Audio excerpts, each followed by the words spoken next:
kasih cita-cita tak aslinya. Ternyata cita-cita tak adalah menjadi penyanyi dangdut. Halah, ribet bener urusan cita-cita. Oke, aslinya pertanyaannya adalah apa cita-cita globalis aslinya? Cita-cita globalis sekarang ini adalah membangun financial kingdom. Caranya dengan otoritas negara atas mata uang akan dihilangkan. Bagaimana globalis melakukan itu? Kita sederhanakan cara mereka. Kita tahu bahwa Alibaba dan Ant Group yang kaya dan sukses itu ada di salah negara. Dia kaya di negara komunis. Sehingga aset Ant Group jadi BUMN saat ini. Manyun deh tuh pebisnis filsuf yang namanya Jack Ma.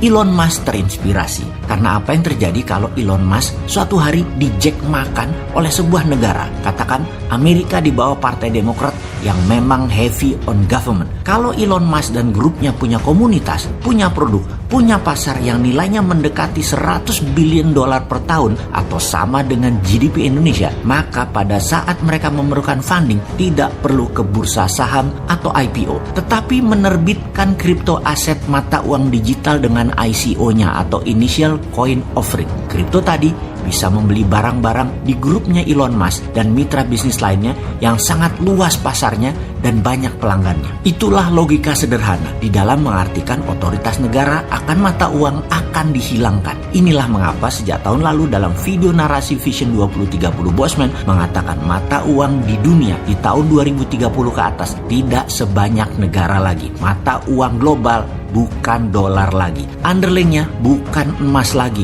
bukan hutang, tetapi algoritma pasar konsumen dan produksi mereka. Ini jauh lebih powerful ke depannya karena dunia menjadi digital. Aset digital jauh lebih bernilai dari aset fisik. Kuno fisik itu ke depannya. Kita sebagai manusia berdaulat, patriotis, nasionalis yang anti globalis dan anti penjajahan asing harus punya solusinya untuk mengcounter gerakan globalis karena mereka akan dengan cepat melahap seluruh dunia yang awalnya mereka menggunakan COVID sebagai biological warfare tool. Solusinya bagaimana buat Indonesia? Negara akan punya dua sistem keuangan saat ini sudah benar. Satu mata uang fiat fisik yang saat ini beredar kurang lebih 6.000 triliun rupiah. Yang satu lagi adalah e-rupiah, digital rupiah. Digital rupiah basisnya adalah create money atau cetak uang berbasis pinjaman. Pertama, minusnya APBN pemerintah, mintakan BI berhutang ke negara. Jangan terbalik, pemerintah ngutang ke BI, ngutangnya ke negara melalui BI. BI lah yang menerbitkan surat hutang, jangan negara yang menerbitkan surat hutang